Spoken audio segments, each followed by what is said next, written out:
Merci d'être là à l'heure. Je pense que vous n'êtes pas les derniers. On va quand même commencer, déjà pour respecter celles et ceux d'entre vous qui sont arrivés à l'heure. Petite intro rapide, peut-être on va commencer par se présenter. Euh, je vais même te laisser te présenter pour commencer, peut-être Coralie. Bonjour tout le monde. Du coup, moi, c'est Coralie. Donc, ça fait maintenant 2 ans que je travaille chez My Destination. En tant que consultante social média, mes missions, elles tournent principalement autour de la chefferie de projet, l'élaboration de stratégies social média, de concepts de campagne créatifs, mais aussi de l'animation de formation et de workshops avec nos clients. Voilà, donc Sébastien Repetto, moi je suis donc directeur fondateur de My Destination. Donc vous l'avez compris, une agence de communication spécialisée à la fois sur les réseaux sociaux et dans le secteur du tourisme, et plus particulièrement avec des acteurs institutionnels. On va se parler d'un sujet qui nous anime pas mal, qui nous a pas mal animé cette année, et qui, je pense, est loin d'être terminé. Je dis un sujet alors que finalement il y en a trois. Il y a trois termes qu'on a envie d'aborder avec vous ce matin, trois termes qui sont hyper liés les uns aux autres. La notion de surcyclage, la notion de coproduction et la notion de collaboration. Et on va voir comment est-ce qu'effectivement on peut définir tout ça, euh, pourquoi est-ce qu'elles sont liées et surtout pourquoi est-ce que, à nos yeux, elles sont importantes. Parce qu'on pense qu'elles ont une véritable importance stratégique et de vraies solutions techniques, en particulier sur les réseaux sociaux. Alors, il faut commencer par qu'est-ce qu'on en disait il y a 20 ans. Alors, qu'est-ce qu'on disait de ce sujet il y a 20 ans? Il y a 20 ans, on avait quoi? On avait les premiers sites internet. On a vu hier le screenshot de The Facebook, qui était vraiment tellement émergent que globalement, c'était pas un sujet dans la communication touristique. C'était vraiment les prémices.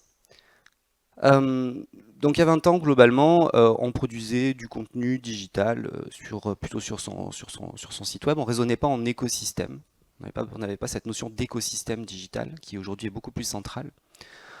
Et finalement, au fil des années, la question de la production des contenus, si on avance, si on revient un peu si on avance dans le temps, la production des contenus, ces derniers temps, elle a été plutôt menée.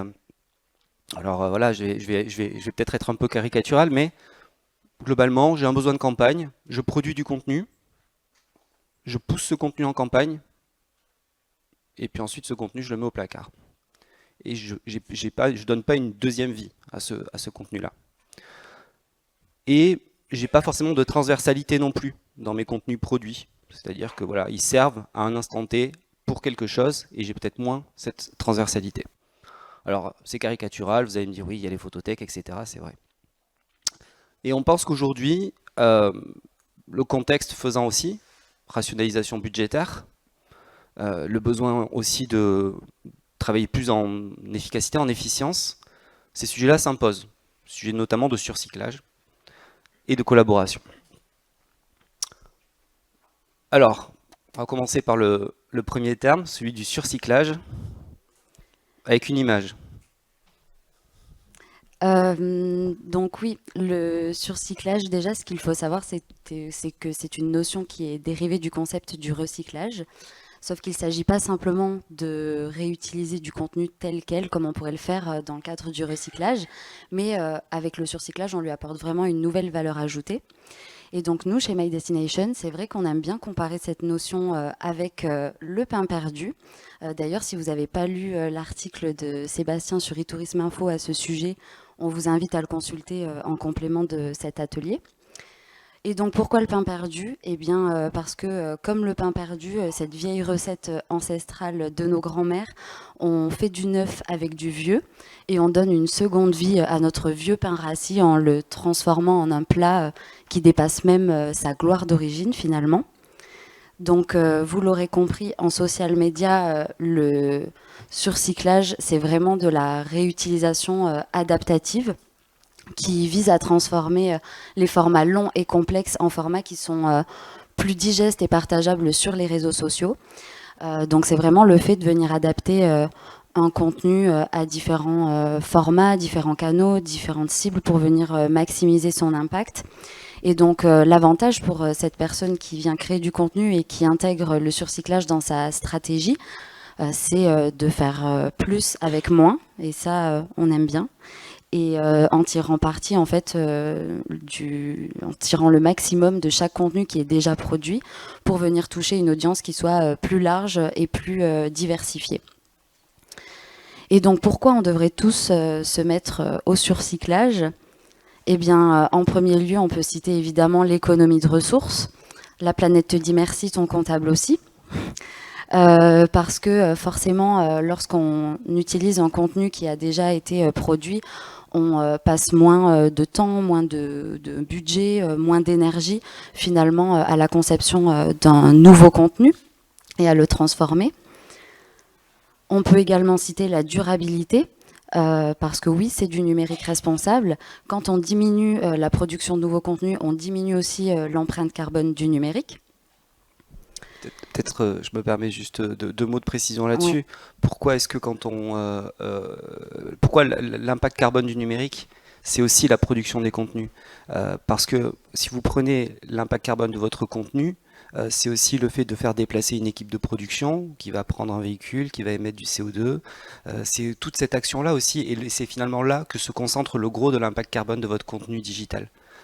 Donc c'est en ça aussi que c'est une approche de durabilité et de responsabilité. Le surcyclage, il permet également de toucher une audience plus large parce que parfois, un contenu qui nous paraît génial, il peut passer inaperçu dès sa première publication ou en tout cas ne pas atteindre les résultats qu'on le souhaitait. Et donc finalement, le surcyclage, là, il vient vraiment lui donner une seconde chance de briller et d'atteindre des personnes qui l'auraient peut-être manqué la première fois. Et puis le surcyclage, eh bien, c'est aussi l'occasion de se lâcher au niveau de la créativité, parce que quand on part d'un contenu qui est déjà existant, comme je le disais, il faut aussi lui apporter une nouvelle valeur ajoutée et donc être créatif à ce niveau-là. Et c'est un petit peu, comme on l'appelle, le Graal du communicant. Le surcyclage, ça peut prendre différentes formes. On peut venir surcycler du contenu de Facebook à Instagram, mais attention, je vous vois venir, il ne s'agit pas juste de publier le même contenu tel quel sur les deux réseaux sociaux, mais vraiment de l'adapter en fonction du réseau social sur lequel il sera diffusé. Pour illustrer cet exemple, on a pris une publication de Bordeaux Tourisme sur Facebook dans laquelle il nous livre un petit peu les 4 bonnes adresses gourmandes des restaurants à ne pas manquer dans les vignes. Et donc, on peut voir, il y a un beau travail d'édito d'ailleurs qui est fait et qu'on ne peut pas voir là, mais quand on clique sur chacune des photos, on a le descriptif du lieu et on découvre le lieu. Donc, ça incite vraiment à cliquer sur chacune des photos. Et puis on est sur une mosaïque plutôt simple finalement où on n'a pas d'éléments créatifs qui sont ajoutés directement sur les visuels. Et par contre, ce qu'on a constaté donc sur Instagram, c'est que le même contenu, donc ils ont réutilisé juste les photos en l'occurrence et le choix du sujet également, dans un carrousel créatif cette fois-ci qui mêle à la fois des photos et du texte. Donc là pour le coup, on a directement le lieu avec le descriptif sur chaque écran. Et selon nous, c'est vraiment une réutilisation qui est très maligne parce qu'elle est à la fois très simple et très efficace et pour le coup, elle respecte vraiment les codes de chacun des réseaux sociaux. On peut également venir surcycler du contenu qui est à la base éphémère, comme par exemple un sticker qu'on va utiliser en story pour en faire une publication sur notre feed. Donc là, on sort un petit peu du cadre du tourisme avec cet exemple-là, puisque c'est un exemple de The Braderie. Et vous m'excuserez pour mon accent, c'est pas l'objectif aujourd'hui, mais du coup, on a à la base une fonctionnalité qui est éphémère, donc à savoir le sticker question en story, donc qui dure que 24 heures. Ce qu'il faut savoir, c'est que ce compte, initialement, a posé la question à sa communauté, quels sont les meilleurs spots pour des vacances en Bretagne. Et ils se sont resservis des commentaires des utilisateurs pour venir créer un carrousel créatif en mettant justement un commentaire à un type de lieu. Donc par exemple, on a la plus belle plage, le meilleur endroit pour bruncher, le plus beau coucher de soleil, et à chaque fois on a le lieu donc, qui a été mentionné par la communauté. Ce qui est très intéressant dans cette mécanique, bon déjà c'est son originalité, mais aussi le fait qu'on vient vraiment valoriser les retours de sa communauté et donc renforcer le sentiment de proximité qu'on peut avoir avec eux. Et puis, ce qu'on ne voit pas là aussi, c'est qu'en wording, ils ont incité aussi le reste de leur communauté, en tout cas ceux qui n'avaient pas participé, à compléter cette liste-là. Et donc, je trouve ça très malin, ça donne envie de laisser des commentaires. Un autre exemple de surcyclage, ça peut être le surcyclage d'un contenu de type audio, donc comme un podcast par exemple, à un carrousel ou à de l'édito. Donc là, en scrollant sur Instagram il y a quelques temps, on a retrouvé cet exemple de Globetrotter, donc Tolt pour les intimes, qui nous raconte le récit en fait de Julien, un voyageur qui a mis 3 semaines pour revenir du Japon sans avion. À première vue, ce carrousel, il se distingue déjà par son aspect qui est très éditorial, puisqu'on a un fond noir, on a du texte en blanc. C'est vraiment quelque chose qui vient renforcer la sobriété du récit. On a aussi directement un titre qui nous incite à faire défiler les écrans. 3 semaines de l'enfer pour revenir du Japon sans avion. Et en défilant les slides, finalement, on se rend compte dans le dénouement que c'était loin d'être l'enfer, mais que c'était une véritable aventure hyper enrichissante pour ce voyageur-là. Et là où cet exemple il est vraiment pertinent dans le contexte du surcyclage, c'est qu'il s'agit initialement d'un podcast. Donc on nous invite à la fin à écouter le podcast dans sa globalité pour justement avoir tout le récit de Julien. Et donc là, ce qu'ils ont fait, c'est qu'ils sont vraiment venus reprendre les éléments forts de ce récit-là, qui sont venus transposer dans un carrousel qui plus est 100% édito. Donc ce qu'on n'a pas non plus trop l'habitude de voir, et c'est quelque chose qui a beaucoup plu aussi à leur communauté. Donc surcyclage et optimisation aussi du contenu, c'est là aussi tout l'intérêt. Voilà, si vous animez des réseaux sociaux, vous connaissez la difficulté de faire exister des contenus sonores, podcasts en l'état au sein des plateformes.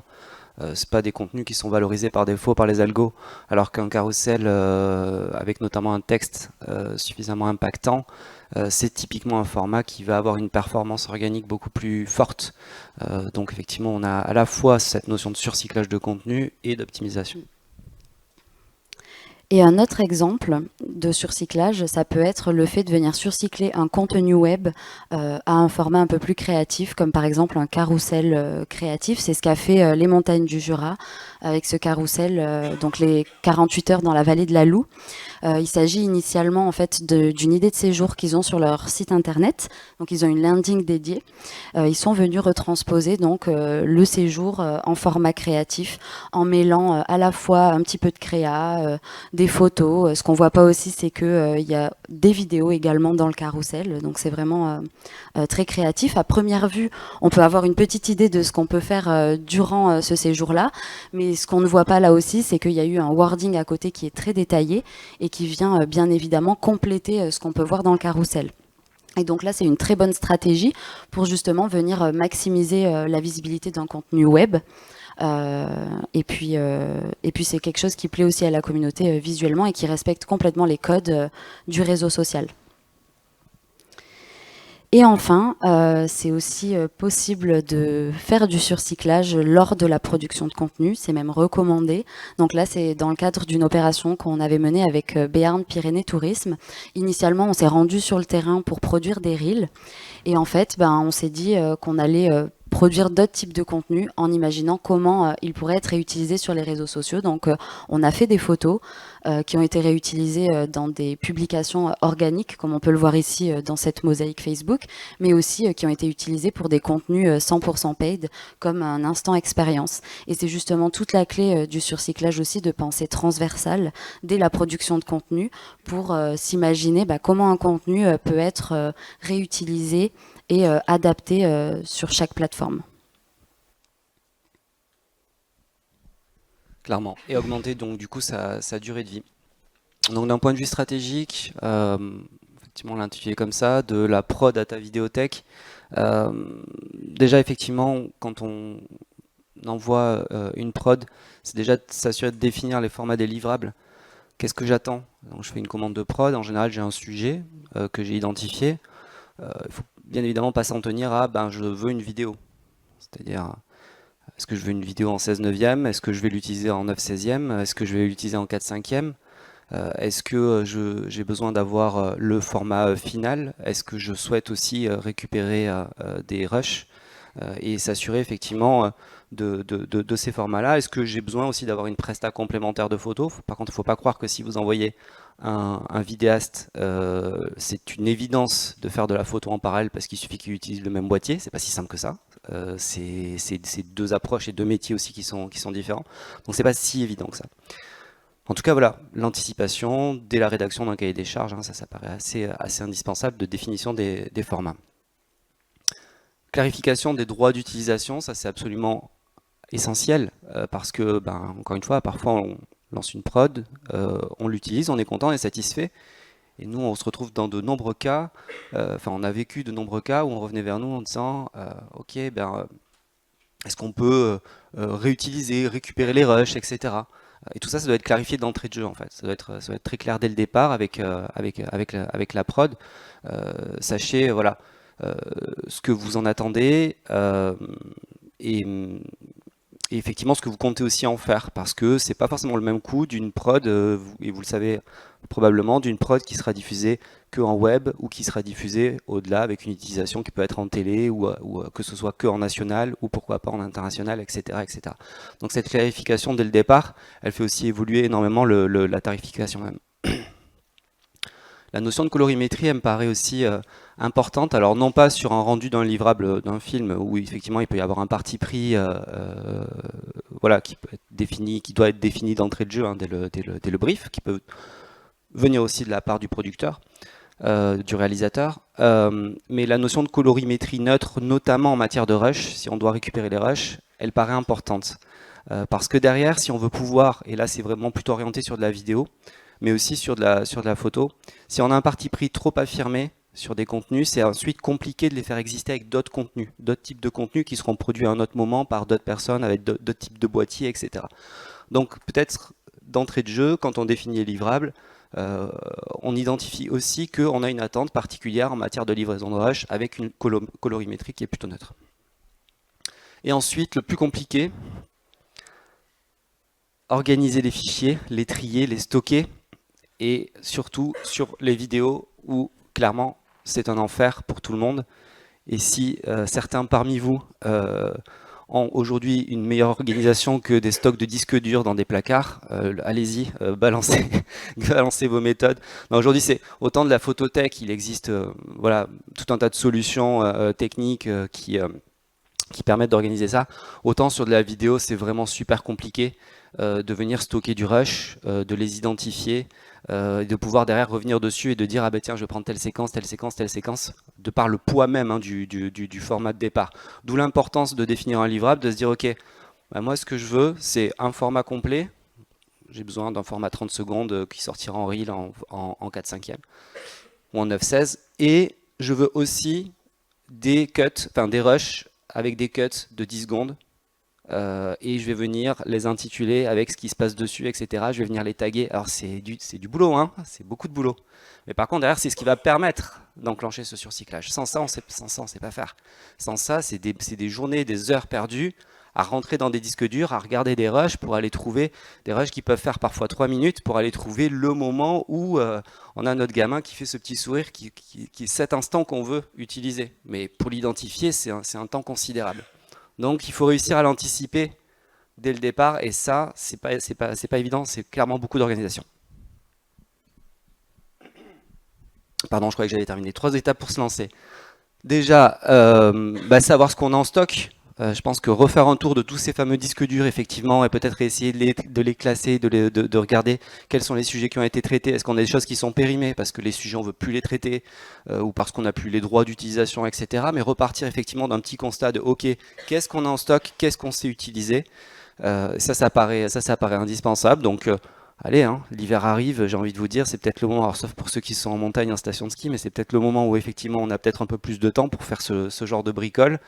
Voilà, je pense que commencer par cette étape-là, ça me paraît pas mal. Avoir en tête effectivement les spécificités des réseaux, Bon, on se parle plus spécifiquement comment est-ce que je vais venir diffuser tout ça. Voilà, j'ai effectivement pas forcément les mêmes besoins si je suis dans une approche TikTok, Insta, Facebook, etc. Donc en même temps que j'audite mon contenu sur le fond de ce que je raconte, j'essaye de voir aussi la cohérence par rapport aux plateformes sur lesquelles je vais souhaiter le diffuser, donc bien bien le prendre en compte. Et l'identification effectivement des formats, on est aussi en lien avec ça, puisque bien évidemment on n'aura pas les mêmes formats, comme je l'évoquais tout à l'heure, en fonction des différentes plateformes. Sujet suivant, la collab. La collaboration, oui. Et comme je le disais, le surcyclage, la clé, c'est vraiment de penser transversal. Mais si on veut avoir une stratégie durable et impactante, on peut aussi intégrer la collaboration dans notre stratégie. Parce que si le surcyclage, il nous permet vraiment d'optimiser nos propres ressources, la collaboration, en s'associant avec d'autres acteurs clés de notre écosystème, nous permet d'unir nos forces et finalement d'aller encore plus loin. Donc ce qu'il faut savoir, c'est que la collaboration, c'est un peu la réussite et de l'intelligence collective sur les réseaux sociaux cette année. C'est-à-dire que dans un contexte où on a de nombreux, enfin tous les acteurs en fait, que ce soit des destinations touristiques, des influenceurs, des marques, on doit tous se démarquer dans ce flux d'informations qu'on retrouve sur les réseaux sociaux. L'union fait la force là pour le coup, et c'est en s'associant avec d'autres acteurs clés de notre écosystème qu'on peut venir maximiser la portée et la visibilité d'une campagne ou tout simplement de nos messages. D'autant plus que les réseaux sociaux, comme vous avez pu le constater, mettent à notre disposition de nombreuses fonctionnalités qui encouragent la collaboration et qui incitent également les échanges entre les partenaires, les communautés, les influenceurs, etc. C'est pour ça que la collab, c'est génial. Et là, pour vous présenter un petit peu les bonnes raisons pour lesquelles on devrait tous se mettre à la collaboration, c'est un petit peu à vous de vous creuser les méninges. Je sais que ça peut être un petit peu compliqué après la soirée d'hier, peut-être pour certains, mais est-ce que vous avez une idée du premier mot qu'on peut retrouver dans cette grille ? Parfait, à l'unisson en plus. Donc c'est bien la visibilité, parce que forcément, quand on collabore, on s'expose aussi à la base de followers de chaque partie prenante. Donc ça maximise forcément la visibilité de notre contenu. Et je pense notamment aux fonctionnalités de publication en collaboration sur Instagram. On peut notamment utiliser cette fonctionnalité entre 6 comptes. Donc le compte qui crée le contenu et les 5 autres comptes créateurs. Ça permet de profiter de la visibilité sur chacun des comptes sur lequel le contenu est diffusé. Et puis il y a aussi la fonctionnalité qui existe sur Facebook et qui a été mise en place assez récemment cette année, mais qui malheureusement ne nous permet pas pour le moment de faire de publications en collaboration entre plus de 2 pages. Donc on espère que ça évoluera pour que ce soit encore plus avec plus de pages. Est-ce que vous avez une idée du deuxième mot qui pourrait apparaître dans cette grille ? C'est ça. Donc l'efficience. Parce que quand on collabore, on limite également les coûts et les efforts qui sont liés à la production de contenu à haute valeur ajoutée. Donc c'est une stratégie vraiment gagnant-gagnant. Et qui plus est Green IT, donc ça, nous on adore chez My Destination.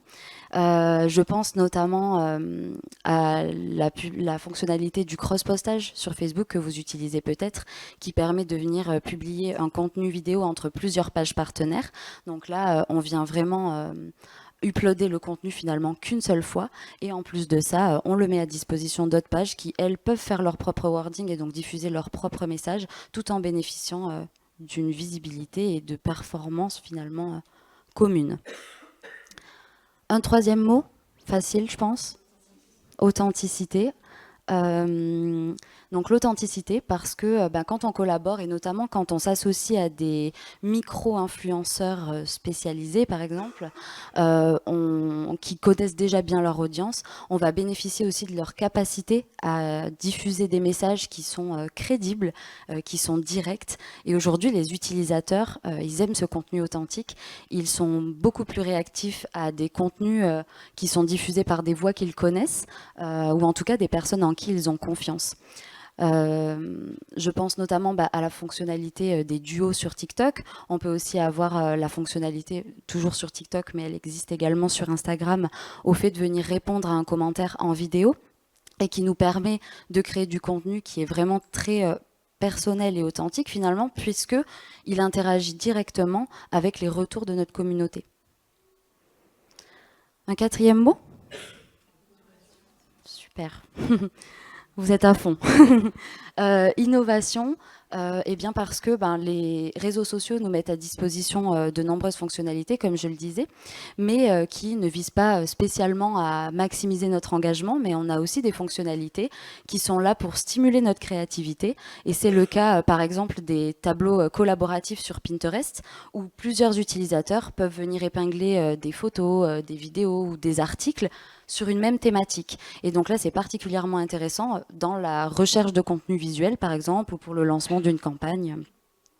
Donc c'est une fonctionnalité qui vise vraiment à stimuler l'innovation. Et là, la collaboration peut être donc très créative et innovante. Le dernier ? C'est ça, donc crédibilité, parce que quand on s'associe à plusieurs acteurs, on vient aussi renvoyer une image qui est très positive sur le fait que notre projet ou notre campagne est fiable et crédible.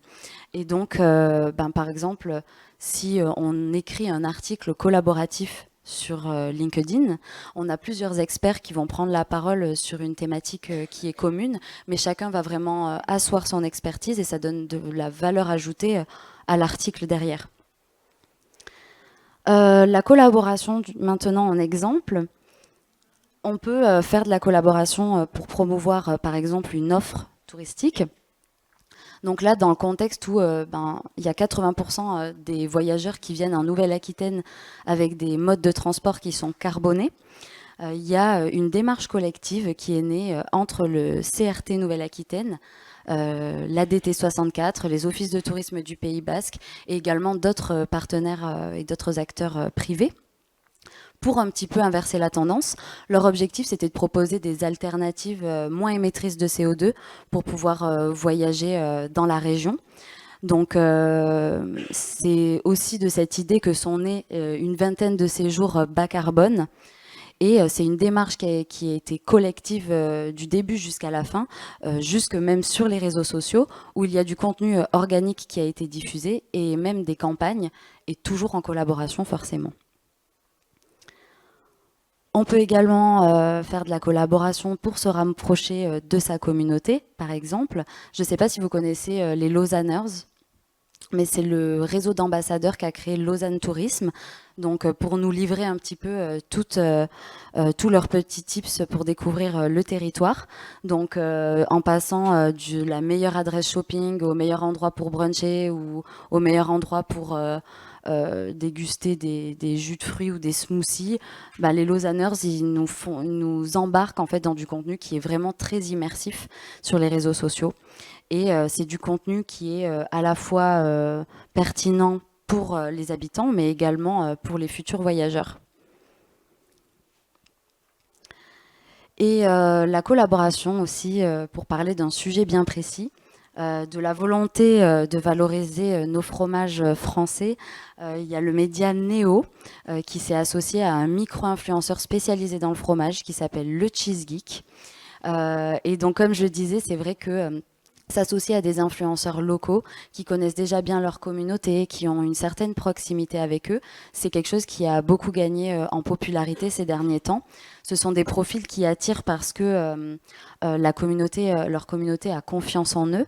Et c'est aussi de très bonnes alternatives aux campagnes un petit peu de masse qu'on peut retrouver sur Meta, où la personnalisation et l'authenticité peuvent être parfois un petit peu diluées dans la quantité. Par quoi on commence, Seb? Première étape, effectivement, la cartographie de ses partenaires potentiels. On voit souvent de la collab opportuniste sur les réseaux. C'est-à-dire que globalement, on a identifié quelqu'un, un instant T, on dit ok, ça serait cool de faire une collab, et ça se met en place de cette façon-là. Je pense que ça peut être plus stratégique plus organisé. Maintenant, enfin, vous découvrez pas. Au début, quand on découvre pardon, l'option, c'est logique d'être dans cette démarche-là. L'option aujourd'hui, elle est quand même bien. Enfin, les options sont déjà bien établies.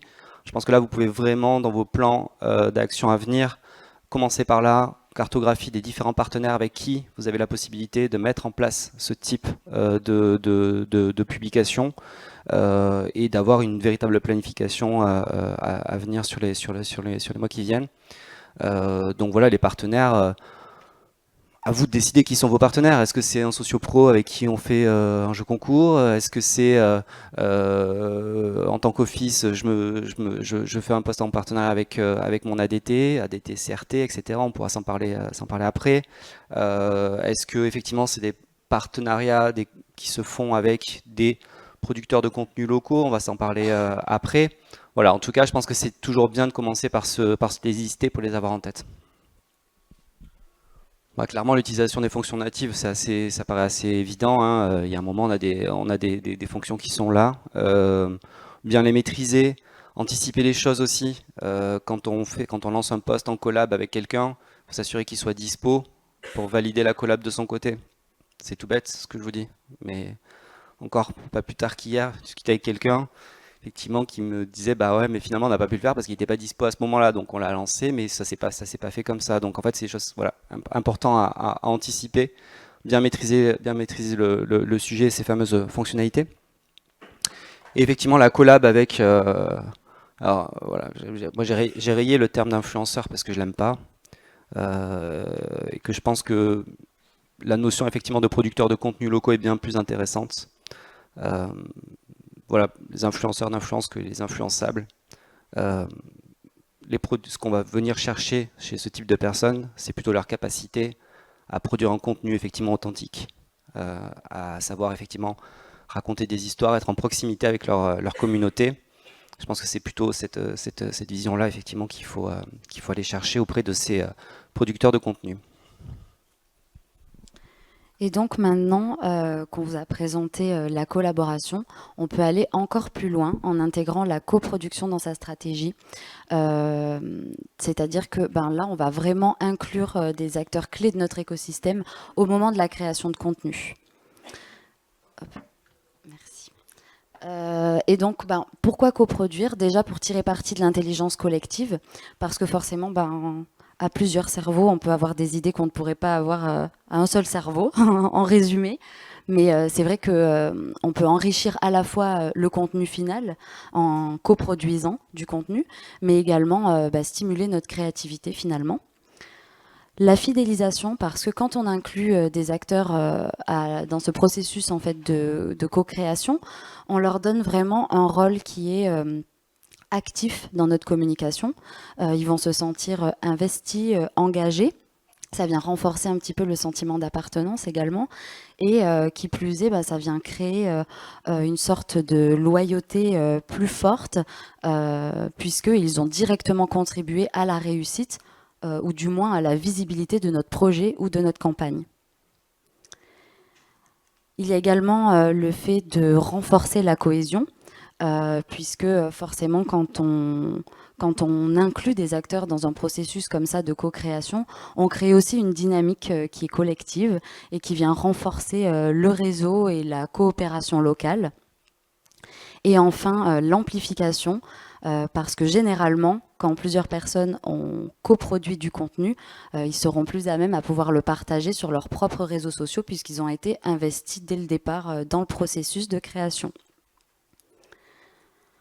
On peut coproduire du contenu avec sa communauté, notamment en répondant aux commentaires en vidéo. Donc là, c'est un exemple TikTok de la SNCF Connect qui a fait une vidéo sur le top des friperies à Paris.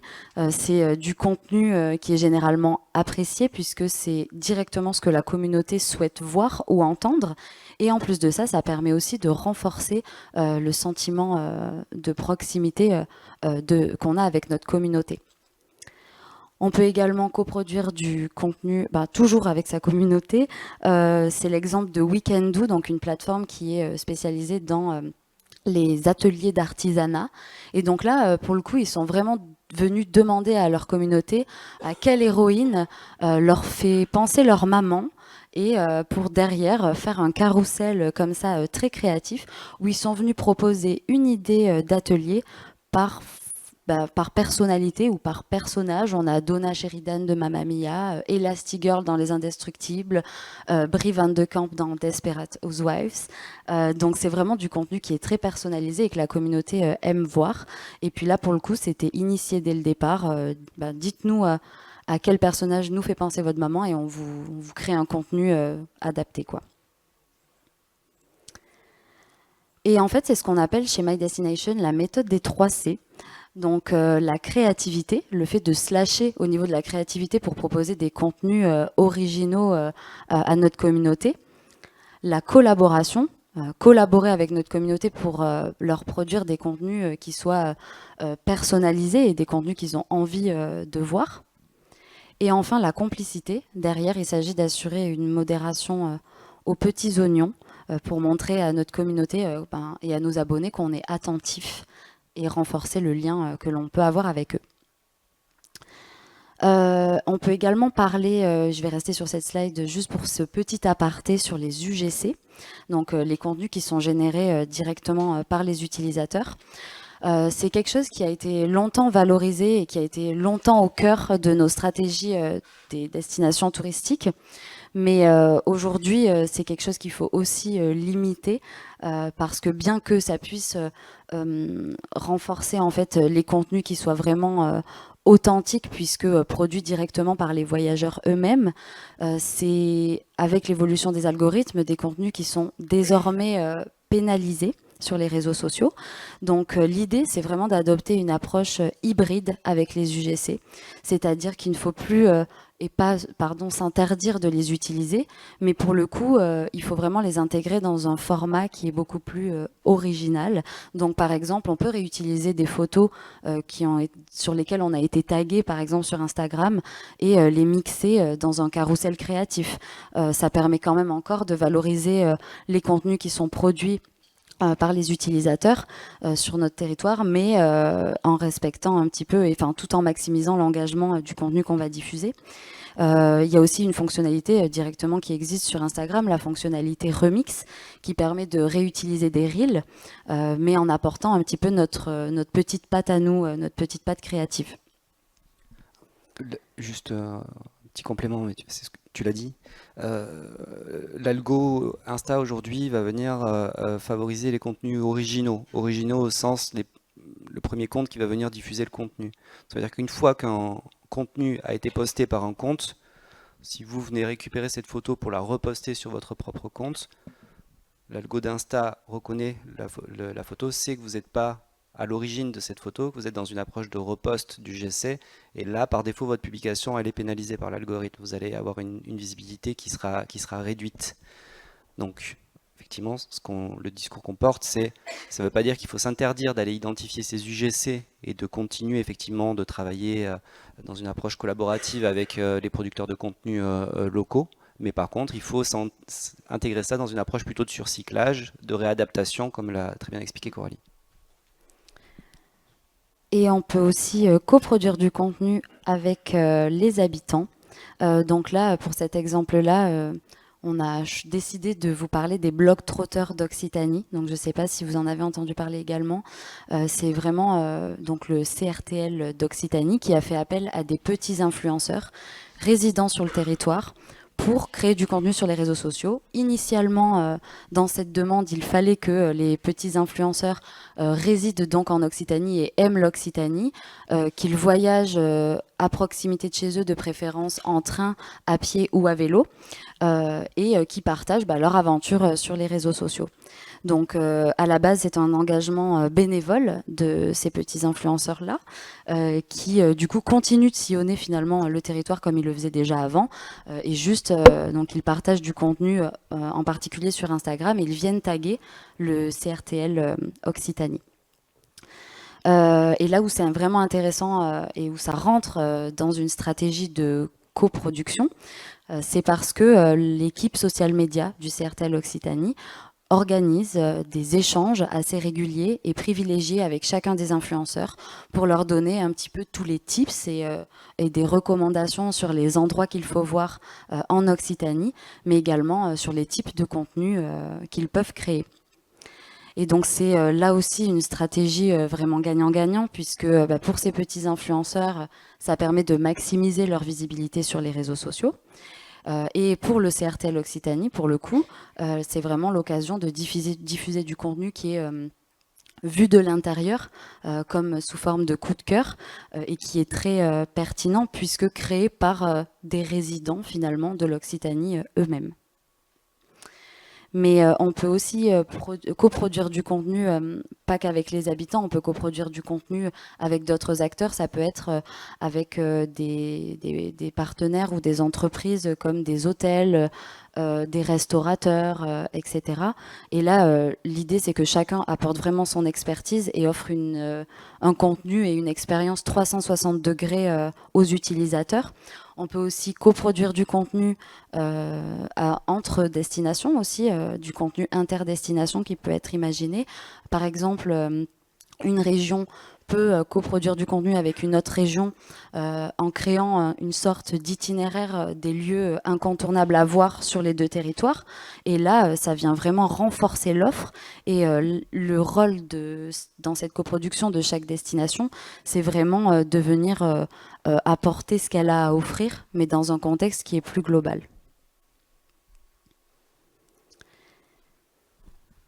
Oui, c'est dans la continuité de ce que tu étais en train de dire, hein. Je pense qu'on est dans un moment où il faut plus que jamais bosser ensemble. C'est pas une nouveauté, hein, entre Office ADT, CDT, CRT. Je pense que les envies sont souvent là. Parfois, il y a des vraies difficultés, des vrais freins qui peuvent être politiques, d'organisation ou autres. Il faut essayer effectivement de lever ces freins. L'avantage, nous, ce qu'on observe effectivement, c'est que sur les réseaux sociaux, les choses se font parfois un peu plus facilement, un peu plus simplement. Donc je pense que vous pouvez être moteur aussi de ces collabs.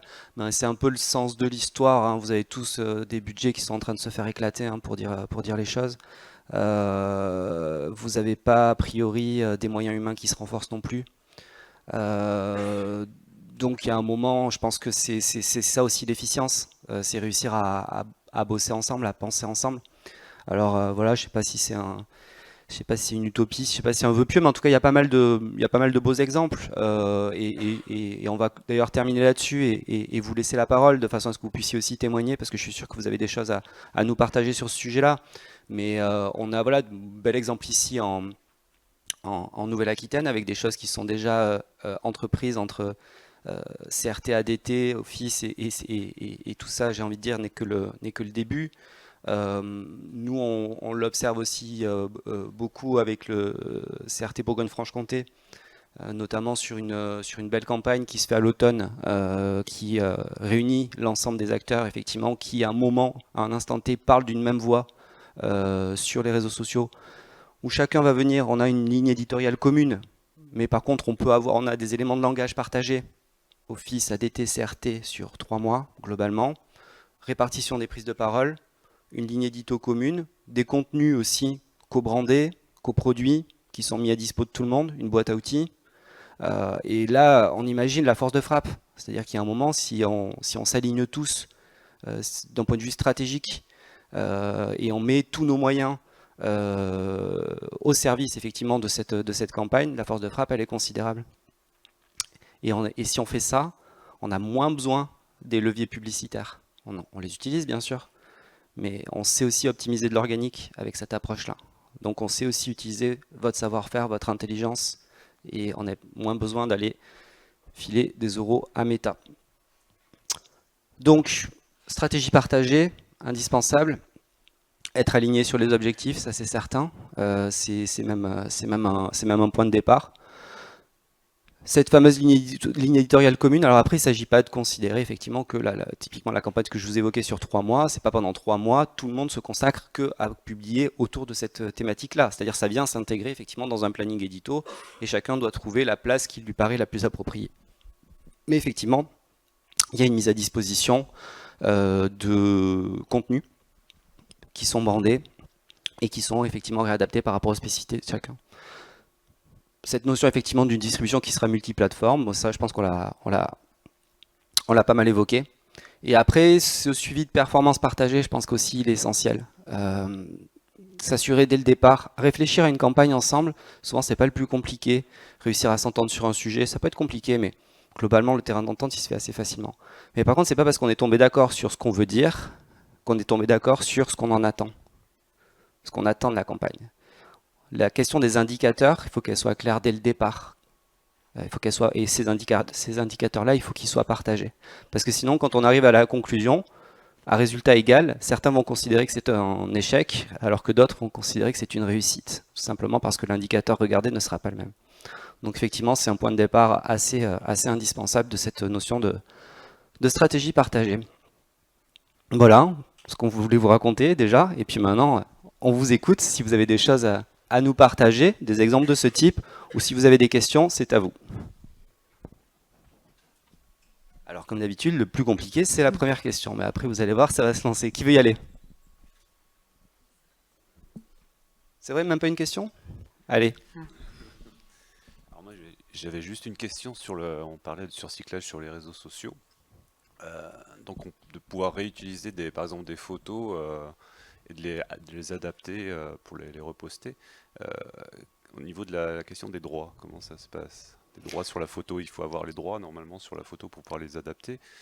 Alors je sais pas, j'ai peut-être mal compris, mais est-ce qu'on peut reprendre n'importe quelle photo qui a été postée et l'adapter à sa façon et la reposter derrière? Alors, pour le contenu UGC, du coup, qui est créé par d'autres utilisateurs, puisque quand c'est notre propre contenu, logiquement, on a déjà Là, il n'y a pas de connaissance souci. des Oui, conditions oui, oui. d'utilisation, etc. Mais quand il s'agit d'un contenu UGC, c'est tout à fait possible à partir du moment où on demande l'autorisation par écrit On est d'accord. à l'utilisateur. Donc là, nous, on conseille d'envoyer un petit MP en demandant du coup en privé à cette personne-là s'il est OK pour qu'on réutilise son contenu. Et bien évidemment, on lui dit qu'il sera tagué Oui, il sera et crédité, voilà. crédité. Voilà. D'accord. Je pense que c'était important de le préciser peut-être. Oui. Oui, c'est sûr, c'est assez indispensable. Donc à minima le MP, certains vont jusqu'à passer par un formulaire, etc. pour avoir ceux qui veulent s'imposer un cadre juridique un peu plus fort, hein, c'est faisable. Bon voilà, plus on rentre dans ce cadre-là, plus on ralentit aussi le process. Donc si on est dans l'anticipation, il n'y a pas de problème. Et voilà, c'est effectivement à prendre en compte. Qui veut poser une question, rebondir ou peut-être nous partager une campagne en collab? Est-ce que vous avez des bons exemples à nous citer? Ou des échecs, on peut se partager des échecs aussi, hein. La vie, c'est pas que des réussites, hein. Ouais.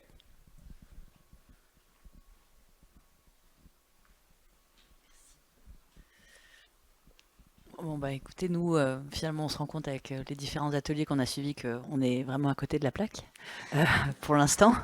Donc effectivement, surtout revoir nos cibles, essayer de bien effectivement segmenter en fonction des différents réseaux. Je pense que non plus on s'adapte pas, on n'est pas forcément sur les bonnes plateformes non plus.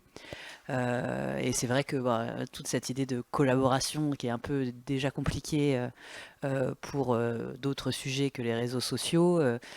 Bon, c'est voilà, plein de belles choses à mettre en place qui donnent envie. Mais bon, c'est vrai qu'il y a un gros travail à faire de notre côté. Après, voilà, c'est plein de possibilités qu'il faut maintenant essayer de recentrer un petit peu. Et puis on espère que ça va voilà, aller dans le bon sens maintenant. Et bah bon, il y a peu de stratégie de départ, donc effectivement c'est un petit peu comme vous le disiez, on a une idée avec un partenaire et puis on lance ça et puis après bon c'est des vidéos qui sont tournées et qui finissent sur un disque dur là, il faut dire, et qui sont pas utilisées à bon escient ou qui pourraient être effectivement, on parle d'upside, enfin de recycler un petit peu nos contenus et ça mériterait voilà, de retravailler tout ça parce que c'est un budget quand même conséquent qui est mis en place et qui du coup finalement n'est pas, n'a pas la valeur ajoutée qu'on voudrait lui donner, quoi. Et puis c'est vrai que si on intègre, comme je le disais, le surcyclage directement dans nos stratégies, c'est à mettre en place dès le processus de création, dès le départ, pour qu'on puisse imaginer comment le contenu pourra être réutilisé et adapté pour chaque plateforme, et forcément maximiser aussi le processus de production derrière. Je veux bien rebondir parce que du coup, donc, on s'est rencontrés hier. Oui. Moi, je suis créatrice de contenu justement, et je crois que je suis une des seules présentes sur ce salon parce que je voulais voir un peu ce qui se passait, ce qui se disait ici et se tenir au fait des actualités. Et je voulais dire que du coup, j'ai déjà travaillé avec des agences telles que My Destination, et je trouve que c'est bien de mettre en place des collaborations avec les créateurs de contenu qui sont transversales justement, et de proposer aux créateurs de contenu, s'ils ne le font pas eux-mêmes, de créer du contenu sur votre propre blog, ou des photos qui vont être utilisées dans la médiathèque, mais ça on l'a déjà dit, ou aussi des réels qui vont être utilisés uniquement pour votre propre compte Instagram. Donc voilà, aussi, n'hésitez pas à proposer aux créateurs de contenu de diversifier ces services si vous en ressentez les besoins sur votre propre site et sur votre propre réseau. Oui, complètement. Et puis c'est dans cette stratégie-là justement d'imaginer derrière comment, dès le processus de création, comment le contenu peut être décliné. Oui, c'est ça. Et puis après, comme vous en parliez aussi, il y a les micro-influenceurs et il y a les influenceurs spécialisés dans différentes thématiques. Et c'est bien aussi de faire appel à des influenceurs qui ont vraiment des thématiques spécifiques pour pas être redondants dans le discours, en fait. Complètement. Merci. Moi, je suis créatrice de contenu dans le domaine outdoor, et j'ai travaillé avec plusieurs destinations qui sont aussi ici, notamment la Normandie. Salut Séverine. Et justement, on avait fait une belle collab ensemble où il y a eu aussi des choses publiées sur mon blog, sur mes réseaux sociaux, mais aussi sur le blog de Normandie Tourisme. Donc voilà, moi je trouve que c'est agréable de faire des collaborations comme ça, parce que même nous, on se sent utile en fait. On se dit que c'est pas juste un one-shot et que notre contenu va être utilisé seulement sur nos réseaux sociaux, mais on voit aussi l'utilité de ce qu'on fait, et ça a plus d'impact à tous les niveaux en fait.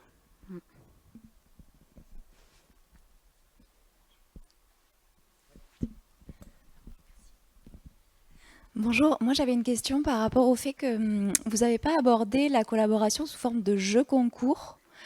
Et du coup, je voulais savoir si comment est-ce que on peut l'intégrer dans cette stratégie, et quels sont les bons tips, les bonnes pratiques, les choses auxquelles il faut faire attention, ou voilà. Je veux bien commencer à répondre si tu veux. Le jeu concours, c'est toujours c'est toujours la mécanique intéressante pour faire un focus à un instant T. Le jeu concours, moi, on peut voir ça effectivement un peu comme une approche de campagne. Donc ouais, ça peut tout à fait être compatible avec de la collab. On parlait encore hier, effectivement, voilà, jeu concours monté avec la Corrèze. On a un prestat de montgolfière, de vol en montgolfière, qui offre un vol. Il y a un post en collab qui est fait, et puis effectivement, il y a on monte la campagne de cette façon-là. Donc oui, c'est absolument compatible.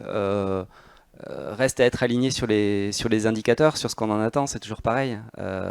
Est-ce qu'on veut une certaine audience à un instant T? Est-ce qu'on veut faire de la croissance de communauté? Est-ce qu'on souhaite récupérer de l'opt-in? Et dans ce cas-là, c'est pas tout à fait la même mécanique qu'il faut mettre en place.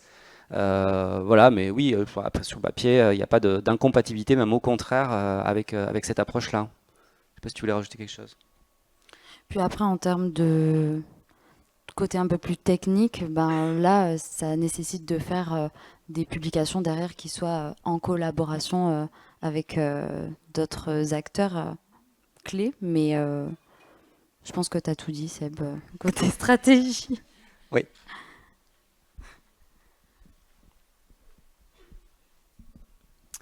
Bonjour, je voulais juste rajouter, effectivement, souvent on pense influenceurs, créateurs de contenu, mais souvent il y a des personnes qui peuvent devenir des créateurs de contenu auxquels on ne pense pas forcément.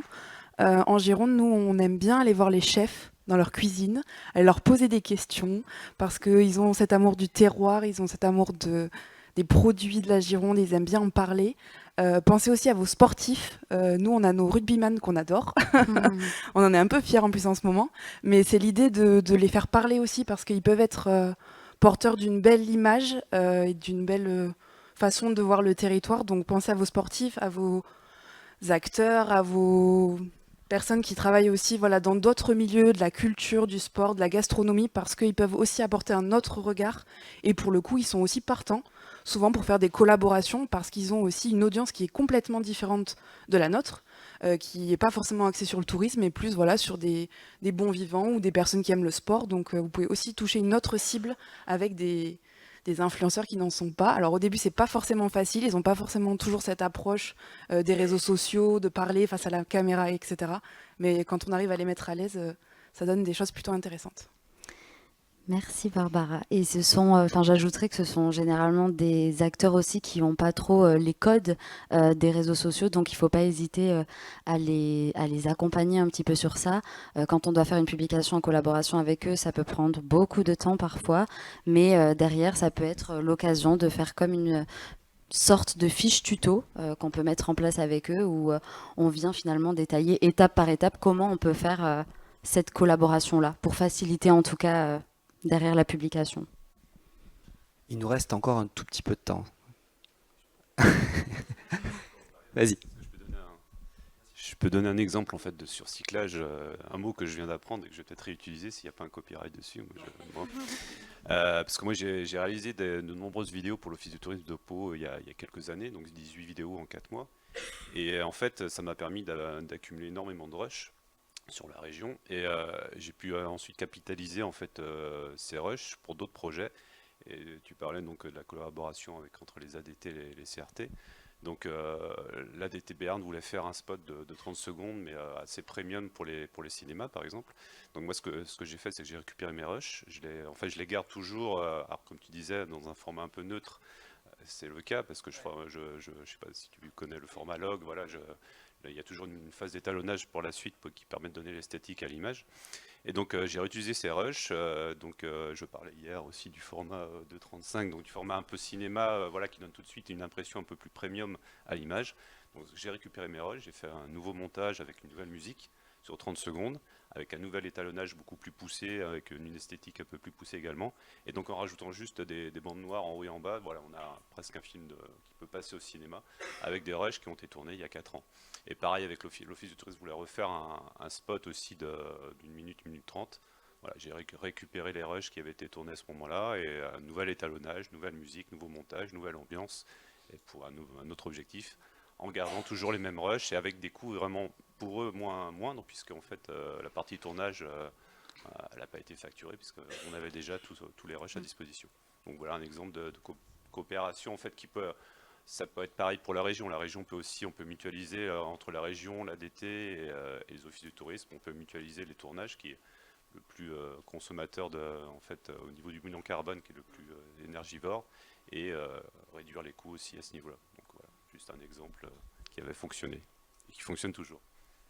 Un très bon exemple et même je pense que dans le cas effectivement des prods, je pense qu'il y a tout intérêt quand on part sur une prod à anticiper ses besoins à venir, aussi dans les valeurs de plan, parce que tu peux avoir une commande hyper focus sur de la sensibilité, de l'humain, donc tu vas être en plan très serré, mais peut-être que la commande suivante, elle ne sera pas là. Et donc il faut anticiper tes... Ouais.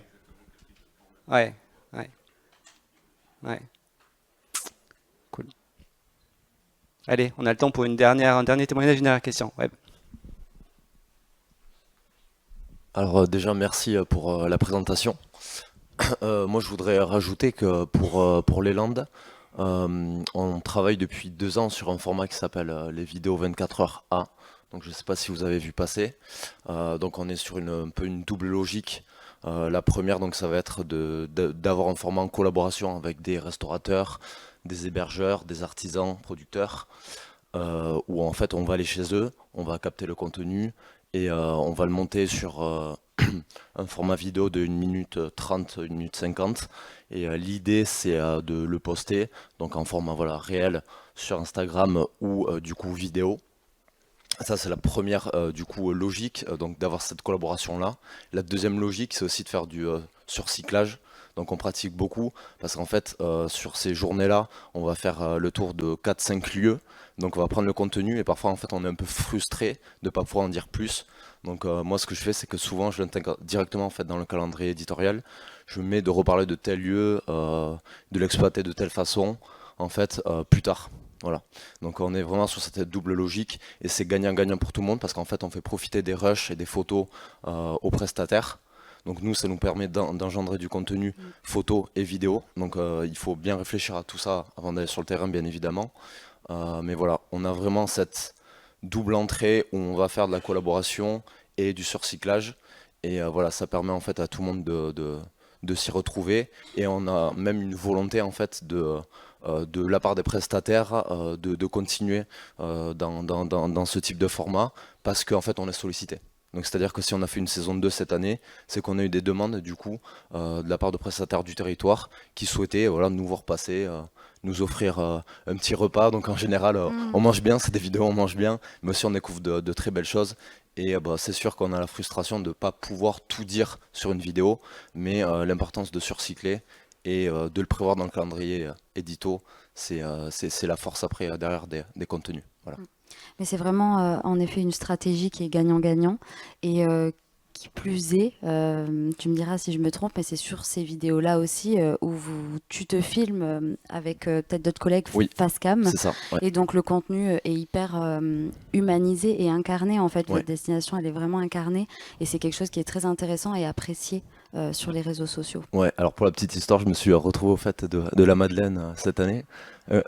Un gars qui est venu me dire « Ah mais c'est toi le mec qu'on voit sur les vidéos Leland ?»